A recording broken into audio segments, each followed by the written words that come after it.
નમસ્કાર, હું પ્રવીણ. આજે વિષય થોડો હટકે છે, પરંતુ તંત્રની લાપરવાહી અને અધિકારીઓની સાંઠગાંઠથી જે એક નેક્સસ કે તંત્ર ચાલે છે એને ઉગાડું પાડનાર છે. આજનું ટાઇટલ છે ઉપરકોટના નવા નવાબ. જુનાગઢ ઐતિહાસિક નગરી, ઘણી ઐતિહાસિક ધરોહર છે, પરંતુ આજના સમયમાં ઐતિહાસિક ધરોહરને પણ કોન્ટ્રાક્ટર, કંપનીઓ અને અધિકારીઓની મિલીભગતથી ધંધાનું સાધન બનાવી દેવાય છે. એમ કહીએ તો ખોટું નથી. આ અમારો કિલ્લો છે, અથવા તો અમે અહીંના નવાબ છીએ. આ દ્રશ્યો ઉપરકોટના છે. એ જ ઉપરકોટ જેને રિસ્ટોર કરી, રિનોવેશન કરાવી, પ્રજા માટે ખુલ્લું મુકાયું. તકતીનો વિવાદ પણ હતો, પરંતુ ત્યાં ગેમ ઝોન છે, ત્યાં ફૂડ કોર્ટ છે, 12 જેટલી દુકાનો છે. તમને સવાલ થશે કે આ તો હોય જ નહીં, પણ સવાલ એ પણ થાય કે આર્કિયોલોજીકલ ડિપાર્ટમેન્ટ, પુરાતત્વ વિભાગના અંડરમાં, તાબામાં આવતી આ તમામ ઐતિહાસિક ધરોહર છે. શું ત્યાં આ પ્રકારનું બાંધકામ થઈ શકે? શું ત્યાં ધંધા પાણી આ રીતે થઈ શકે?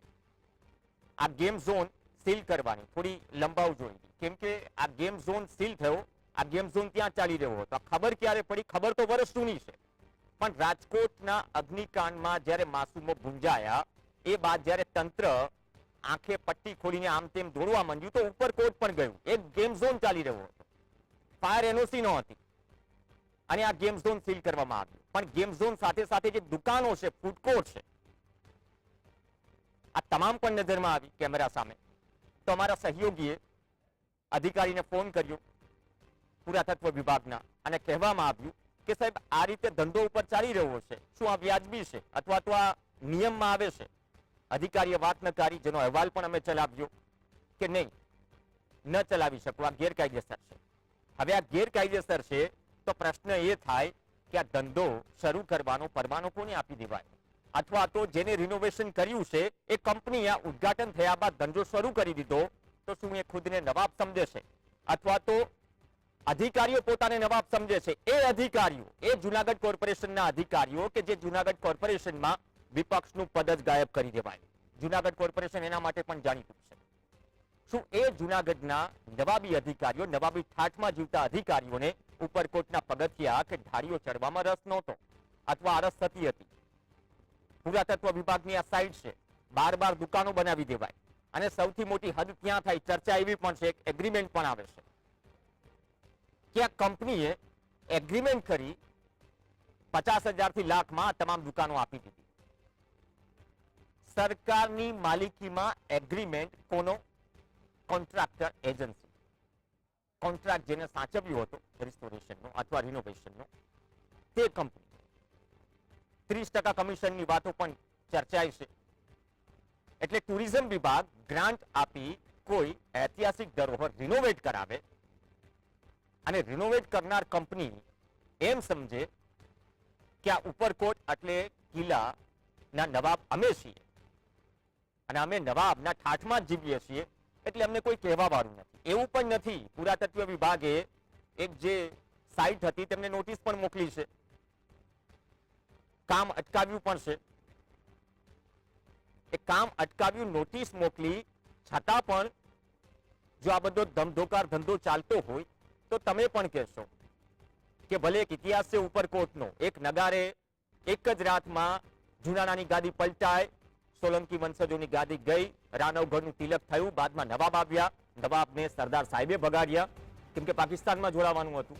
બાદમાં તો લોકશાહી છે, પણ આ લોકશાહીમાં પણ આવા નવાબી ઠાઠમાં જીવતા અધિકારીઓ છે, જે અધિકારીઓનું નેક્સસ આ તમામ એજન્સીઓ સાથે છે, કેમ કે કમિશન પહોંચે છે. એટલા માટે તો આળસ થાય છે, તસદી નથી લેવાતી કે ઉપરકોટમાં પહોંચે અને એટલીસ્ટ એ જુએ કે આરક્ષિત જે સ્મારક છે, તમે કાંકરી પણ ન હલાવી શકો. સામાન્ય પ્રવાસી તરીકે જજો ક્યાંક. કડક નિયમો છે, છતાં પણ છડેચોક આ નિયમોના ધજાગરા થાય. અને વાત ત્યારે ખ્યાલમાં આવે જ્યારે અગ્નિકાંડ બાદ ફાયર સેફટી છે કે નહીં ઉપર ચેક કરવા જાય અને ગેમિંગ ઝોન એક બંધ કરવામાં આવે. ગેમિંગ ઝોન અહીંયા પણ હતો. શું કિલ્લો સળગ્યો હોત, મતલબ કે દુકાનો સળગી હોત, બાદમાં તસ્દી લેવાત? શું કોઈને ખબર જ નથી? રિબિન કાપી ઉદ્ઘાટન કરી દીધું, પછી શું ચાલે છે ઉપરકોટમાં એ ખબર જ નથી. એવું પણ કહેવાય છે કે જે કેન્ટીન કે ફૂડ કોર્ટ છે ડબલ ભાવ લેવાય છે, 30 રૂપિયાનું વડાપાઉં 60 રૂપિયામાં, ઉદાહરણ તરીકે. તો આ ઉપરકોટના નવાબને કોઈ કહેનાર છે કે નહીં? નવા નવાબ આજના જે નવાબી ઠાઠમાં જીવે છે. સવાલ ગંભીર છે અને આ મુદ્દો પણ ગંભીર છે, કેમ કે પુરાતત્વ વિભાગ કહેતું હોય કે અમારે નોટિસ આપીને અમુક કામકાજ અટકાવવું પડ્યું, અને ખુદ અમારા સહયોગી હિરેન દકાન સાથેની વાતચીતમાં પુરાતત્વ વિભાગના ડાયરેક્ટર કહે છે કે આ ગેરકાયદેસર છે. સાહેબ, ગેરકાયદેસર છે તો ચાલી કઈ રીતે રહેવું છે? ગંભીર મુદ્દે ખાસ વાતચીત કરવા આપણી સાથે અશ્વિનભાઈ મણિયાર જોડાશે, જે વકીલ છે, જુનાગઢથી જ જોડાશે, અને હિરેન દકાન જોડાશે, અમારા સહયોગી છે. હિરેન, આ તો એવું થયું કે પુરાતત્વ વિભાગમાં અથવા એની આરક્ષિત જે પણ સાઇટ હોય અથવા ધરોહર, ઐતિહાસિક ધરોહર, એને સાચવવાનું કામ આપણું છે. એના માટે બાકાયદા એક વિભાગ છે. તમે કાંકરી પણ ન હલાવી શકો ત્યાં. અને આ રીતે ધંધા શરૂ કરી દેવાયા, એગ્રીમેન્ટ કરી દેવાયો. જુનાગઢ કોર્પોરેશનમાં વિપક્ષનું પદ ગાયબ છે, ઘણો બધો હોબાળો થયો, પણ શું જુનાગઢના અધિકારીઓ પણ નવાબી ઠાઠમાં જીવે છે કે ઉપરકોટનો ઢાળિયો ચડવાની પણ તસ્દી નથી રહેતા? કે પછી આ બધું ઉપરથી ચાલી રહ્યું છે, એટલે હસ્તક્ષેપ કોણ કરે? જી ચોક્કસ જણાવી દઉં કે જુનાગઢના ઉપરકોટના કિલ્લાને લઈ હવે નવા ઘટસ્ફોટ થઈ રહ્યા છે. ઉપરકોટનો કિલ્લો શરૂ થયો તેને 7-8 મહિના જેટલો સમય થયો છે ને લાખો પ્રવાસીઓએ કિલ્લાની મુલાકાત લીધી. કિલ્લાની અંદર દુકાનો ધમધમે છે, વેપાર ધંધા સારા ચાલે છે, અને જે વેપારથી આવક થાય છે તેમાં કંપનીને ખૂબ મોટો ફાયદો થાય છે. હવે જે લોકો જાતા હતા અને જુનાગઢના જે આગેવાનો, જુનાગઢના અધિકારીઓ, તમામ લોકો કિલ્લામાં જાય તો એવું લાગતું હતું કે ભાઈ દુકાનો છે તો એ કાયદેસર હશે. અવડી મોટી દુકાનો જે ખડકાઈ ગઈ એ તો કાયદેસર જ હોય, દરેક લોકો એવું સમજતા હતા. પરંતુ જીએસટીવી ને ટીમને આ અંગે એક પોઈન્ટ મળ્યો કે કિલ્લાની અંદર આવી કોઈ પણ પ્રકારની પ્રવૃત્તિ કરી શકાતી નથી અને આવી મંજૂરી પણ નથી. એટલે સમગ્ર બાબતે ખરાઈ કરવા માટે જે ગાંધીનગર સ્થિત પુરાતત્વ વિભાગના અધિકારી છે તેની સાથે વાતચીત કરી અને તેમણે સ્પષ્ટ કહ્યું કે કોઈ પણ જાતની કિલ્લામાં કાંકરી પણ લગાડવાની મનાઈ છે. ત્યાં આવડી મોટી દુકાનો ખડકી દીધી અને ધંધો, કમાણીનો ધંધો ચાલુ કરી દીધો. સરકારની મિલકતમાં આટલું મોટું ચાલુ કરી દીધું. તેને નોટિસ પણ આપવામાં આવી છે, પરંતુ કંપનીને સરકારના કોઈ અધિકારીઓના હાથ હોય તેમ કંપની નોટિસને પણ ગણકારતી નથી. અને હજુ પણ એનું બાંધકામ છે તે ચાલી રહ્યું છે. હજુ નવા કોમ્પ્લેક્સ પણ બની રહ્યા હોય તેવા પણ વિડીયો આપ જોઈ શકો છો. અને દુકાનો બનાવી અને ધીકતા ધંધા શરૂ કરી દીધા છે.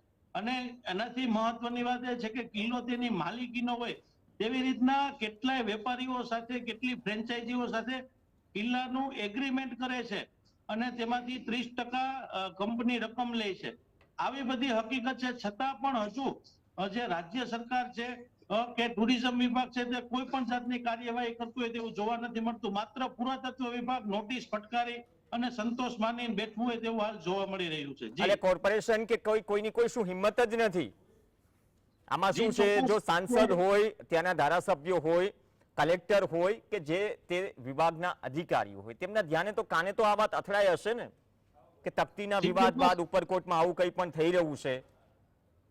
જે ઉપરકોટનો કિલ્લો છે તે રાજ્ય સરકારના પુરાતત્વ વિભાગ હસ્તકનો છે. પુરાતત્વ વિભાગની રાજ્ય કક્ષાની જે જુનાગઢમાં ઓફિસ હોવી જોઈએ તે ઓફિસ જ નથી. એટલે મેઇન ઓફિસ રાજકોટ છે ને રાજકોટ બાદ વડી કચેરી છે તે ગાંધીનગર છે. એટલે જુનાગઢમાં કોઈ પુરાતત્વ વિભાગના રાજ્ય કક્ષાના અધિકારીઓની કચેરી જ નથી. અને એ અધિકારીઓ જ્યારે કિલ્લાની મુલાકાતે અવારનવાર આવતા હોય છે ત્યારે આવી અનેક જે ગેરકાયદેસર પ્રવૃત્તિ ગણી શકાય તે ધ્યાને આવે અને તેને મૌખિક અવારનવાર સૂચના આપે છે. પરંતુ જે કંપની છે સવાણી હેરિટેજ કંપની, તે પુરાતત્વ વિભાગના અધિકારીઓની પણ કોઈ વાત માનતા નથી અને તેમની માલિકીનો કિલ્લો હોય તેવી રીતના એ બાંધકામ અને જે કન્સ્ટ્રક્શન છે તે કરે રાખે છે અને તેમાંથી લાખો રૂપિયાની કમાણી કરે છે. અને તેમાંથી મહત્વની વાત એ છે કે એક પણ રૂપિયો સરકારને નથી આપતા. આ સૌથી મોટી ચિંતાનો વિષય છે કે જો કમાણી કરે છે તો આ રૂપિયો જાય છે ક્યાં? આ સવાલ પૂછવાનો અધિકાર છે અને હક પણ છે જુનાણાની એક જનતાને કે જે ઉપરકોટ જોવા માટે જાય છે, ટિકિટના પૈસા ખર્ચે છે અથવા તો વડાપાવના ડબલ ભાવ ખર્ચે છે. અશ્વિન મણિયાર આપણી સાથે છે, એડવોકેટ છે. અશ્વિનભાઈ, કઈ રીતે જોઈ રહ્યા છો આ જે થઈ રહ્યું છે ઉપરકોટ? તમે તો ત્યાં જુનાગઢના વતની છો. શું તંત્રને કોઈ અધિકારીઓને ખબર નહીં હોય, અથવા તો એ પણ નવાબી ઠાઠમાં જીવી રહ્યા છે? જો હિરેન ધકાણે એમ કહી રહ્યા હોય અમારા સહયોગી કે આ પ્રકારની સ્થિતિ છે, એગ્રીમેન્ટ પણ કરી દેવાયા અને હવે રિનોવેશનનું કામ પૂર્ણ થઈ ગયું એટલે દુકાનો ખડકી દેવાય, બાદમાં અલગ અલગ વસ્તુઓ બની રહી છે જેને નોટિસ પણ આપી છે પુરાતત્વ વિભાગે, છતાં પણ એવા મદમાં છે કે અમારું કોઈ કંઈ નહીં કરી શકે, અમે ચલાવીશું આ ધંધા.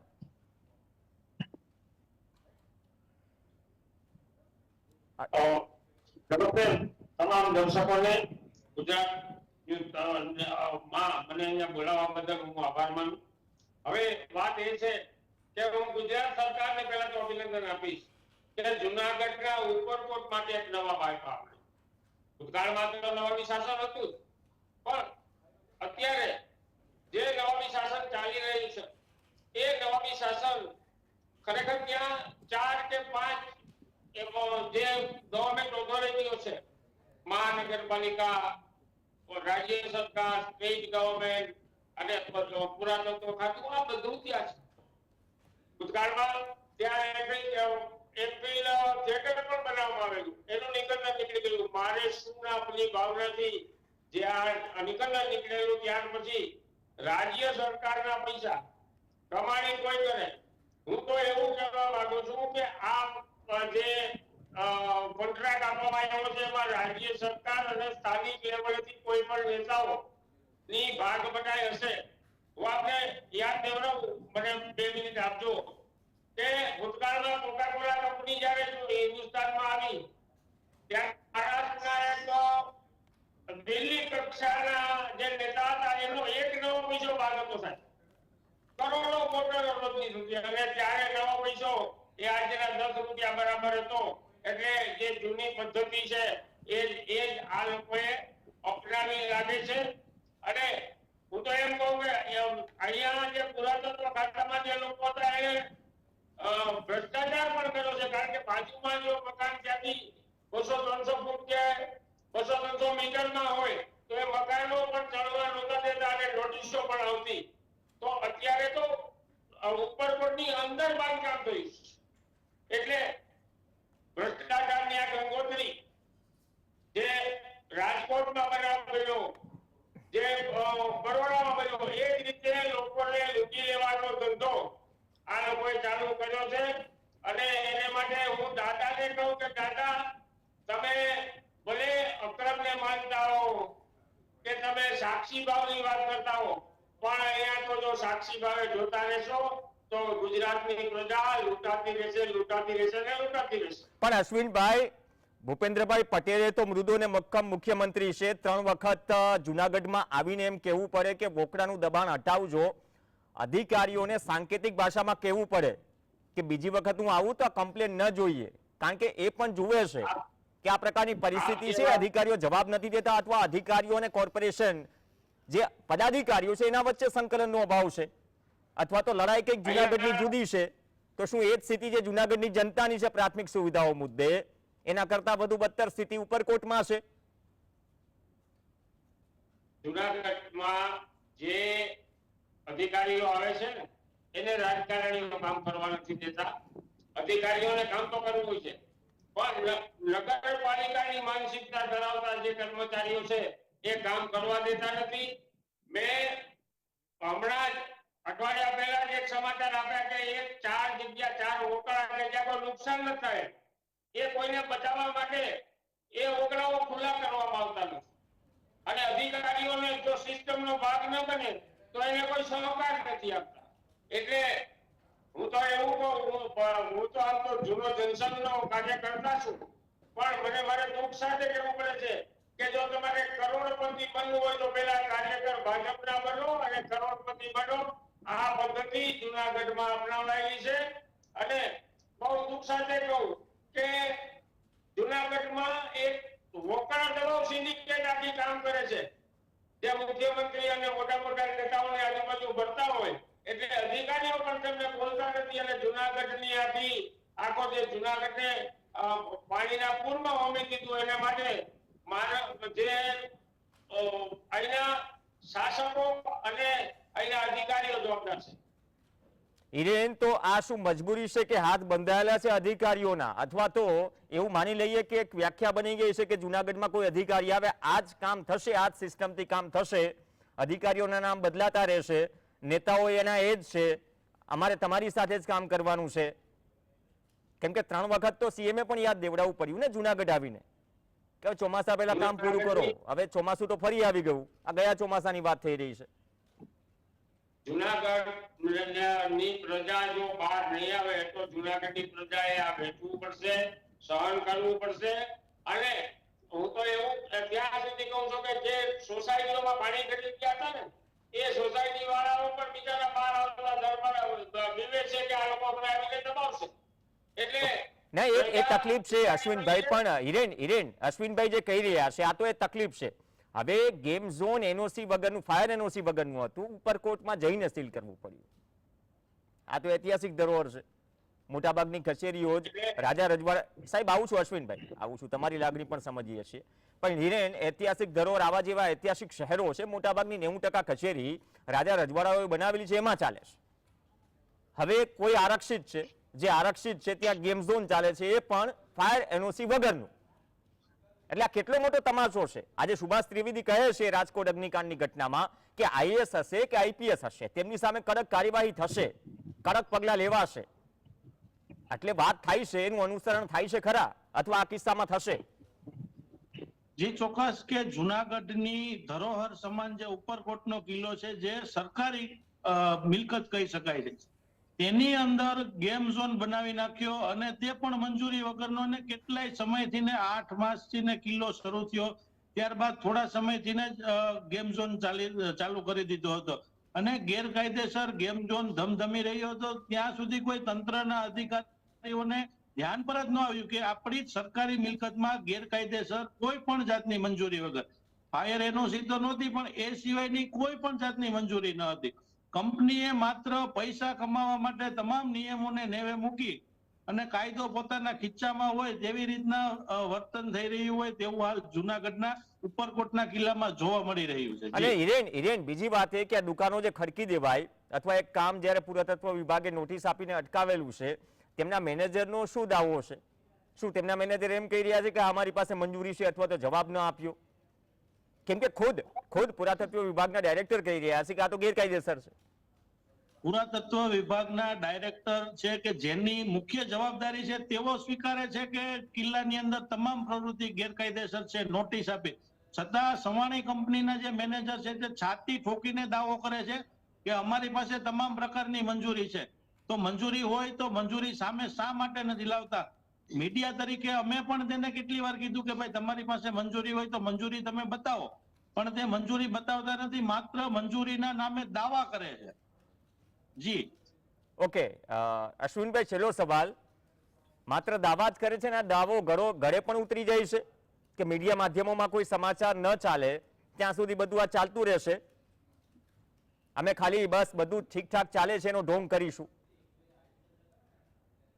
જુનાગઢની પ્રજા સહનશીલ છે, એ ઘણું બધું સહન કરે છે અને કરતી રહેશે. જો કારણ કે ભૂતકાળના જે લડાયક નેતાઓ હતા એ લડાયક નેતાઓ હવે રહ્યા નથી. મેં કીધું એમ કે પાવડો લઈને આવો, ઉઘાડીને લઈ જાઓ અને ભારતીય જનતા પાર્ટીમાં જોડાઓ. આવી કાર્યકર્તાઓની માનસિકતા છે. લોકો સાથ આપવા માંગતા નથી. હું ઉપરકોટની જ વાત કરું તો ઉપરકોટ જે છે ને એ દરવાજાની અંદર જાય તો ભેખડોની વચ્ચે છે, અને માટે એક વધારાનો કઈક પાછળની બાજુએ ગમે ત્યાં એક રોડ કાઢી અને અહીંયા અકસ્માત બને તો શું, આ માટે પણ સરકારે વિચારવું જોઈએ. અને હું ખરેખર જુનાગઢની પબ્લિકને એટલું કહેવા માંગુ છું કે તમારું જમીન ક્યાં ગયું? તમે આંદોલનો ભૂતકાળમાં નવનિર્માણ આંદોલન જુનાગઢથી શરૂ થાય, પણ અત્યારે જે રીતે જઈ રહ્યું છે, હમણાં શ્રદ્ધાંજલિનો કાર્યક્રમ હતો બિનપક્ષીય રીતે કાળવા તો 50 થી 60 લોકો આવ્યા. એટલે જે સંવેદનશીલ સરકાર હતી ને એ બધી પબ્લિકની સંવેદના વેગી છે, ભેગી કાર્યકર્તાઓની સંવેદના ભેગી લેગી છે, અને અત્યારે લોકો સંવેદનશીલ બન્યા છે. અને એટલા માટે હું એવું કહું છું કે જુનાગઢની પ્રજા જાગે, તો જ જુનાગઢના જે પોતાના હકો મેળવી શકશે અથવા આ વસ્તુને સહન કરવાની તૈયારી રાખજો. હિરેન, છેલ્લો સવાલ, શું આજ ચાલશે કે હવે નોટિસ આપીને સંતોષ માની લેવાશે? માત્ર એક એનઓસી ની વાત નથી આ ગેમ ઝોનના, હજુ તો ઉપરકોટની જ વાત થઈ રહી છે. જુનાગઢમાં તો એવું ઘણું બધું છે. જો આ સ્થિતિ હોય જે રીતે અત્યાર સુધીની વાતમાં સામે આવ્યું કે અધિકારીઓ ગાંઠતા નથી અથવા તો અધિકારીઓને એક પટ્ટી ગોખાવી દેવાય છે, અહીંયા આ સિસ્ટમથી કામ થશે, અધિકારીઓ બદલાશે પણ સિસ્ટમ અમારી નહીં બદલાય, તો ઉપરકોટનું આ મોડેલ શું આખા જુનાગઢમાં છે? હજુ તો ઉપરકોટની ઘટના સામે આવી છે. હવે પુરાતત્વ વિભાગ ધીમે ધીમે હરકતમાં આવ્યું હોય તેવું જાણવા મળી રહ્યું છે. પરંતુ જે કંપની છે તે સરકાર અને ટુરિઝમ વિભાગ સાથે પોતાને સેટિંગ હોવાના દાવા કરી અને પોતાનું કઈ નહીં થાય તેવા લુલા બચાવ કરી રહ્યા છે.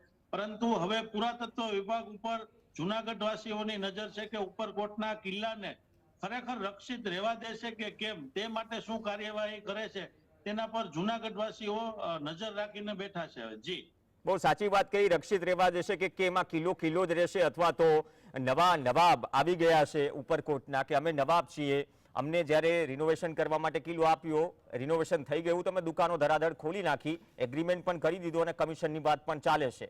બીજી વાત, એ અધિકારીઓ પણ નવાબ છે અથવા તો અધિકારીઓને જે પદાધિકારીઓ છે કોર્પોરેશનના, એનું નેક્સસ પણ એક નવાબી ઠાઠમાં જીવતા આ અધિકારીઓનું ચિત્ર ખુલ્લું પાડે છે. આ એક માત્ર એક્ઝામ્પલ હતું. એક્ઝામ્પલ રાજકોટની ઘટના બની અને તંત્ર જ્યારે એનઓસી ચેક કરવા જાય છે ત્યારે આ બધું ખુલે છે.